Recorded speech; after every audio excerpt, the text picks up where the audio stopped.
aspek ekonomi dan teknologi dalam ketahanan pangan. Kemudian aspek teknologi. Aspek teknologi dapat berperan dalam mengatasi kekhawatiran terkait 4 pilar ketahanan pangan. Teknologi dapat diterapkan untuk meningkatkan produksi pangan, ketersediaan pangan. Seperti teknologi dalam memerangi stres biotik dan abiotik pada tanaman. Meningkatkan produktivitas tanaman dan ternak, meningkatkan kesuburan tanah dan menyediakan air. Selain itu, teknologi juga dapat diterapkan untuk meningkatkan aksesibilitas pangan seperti teknologi penyimpanan, refrigerasi, transportasi, dan inovasi. Ilmu dan teknologi dapat diterapkan untuk mitigasi dan adaptasi terhadap perubahan iklim. Antara teknologi dengan penerapannya di lapangan, di sektor pertanian khususnya, apakah sudah terjadi dengan baik dan benar? Artinya, apakah teknologi itu kehadirannya nyata di lapangan, kan gitu ya? Kalau kehadiran teknologi itu di dunia pendidikan, di kampus-kampus, tentu nyata, ya. Ada output yang dihasilkan, ya, ada mesin-mesin baru, ada teknologi baru, kemudian menghasilkan hak cipta, ya, hak cipta intelektual dan sebagainya. Dan harus dikembalikan kepada apa fungsi dari penemuan teknologi itu, tentu adalah bagaimana diaplikasikan di lapangan. Kalau tidak teraplikasikan di lapangan, tentu teknologi ini hanya menjadi sebuah gambaran saja, lukisan yang dinikmati oleh penemunya, ya, oleh penelitinya, namun tidak dapat dirasakan oleh penggunanya, yaitu petani. Bagaimana pengelolaan kegiatan pertanian kita? Apakah sudah memanfaatkan teknologi, ataukah teknologi itu sudah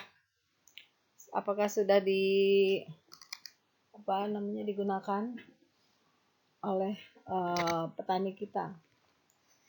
Karena teknologi itu bisa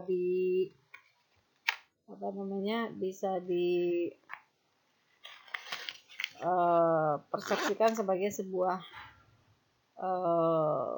hal yang tinggi nilainya atau mahal. Kita harus bayar mahal. Kita harus membayar mahal.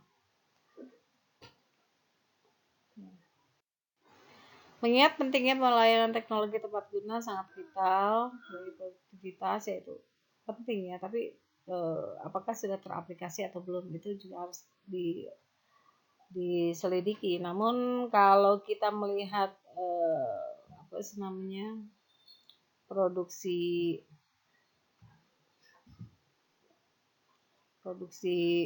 petani, apakah sudah merata penggunaan teknologinya? Tentu tidak ya. Oleh karena ini diperlukan hanya satu pusat penelitian pembangunan pertanian. Tidak perlu ada itu, udah ada kampus-kampus, tinggal apakah kampus-kampus didanai juga untuk mengaplikasikannya.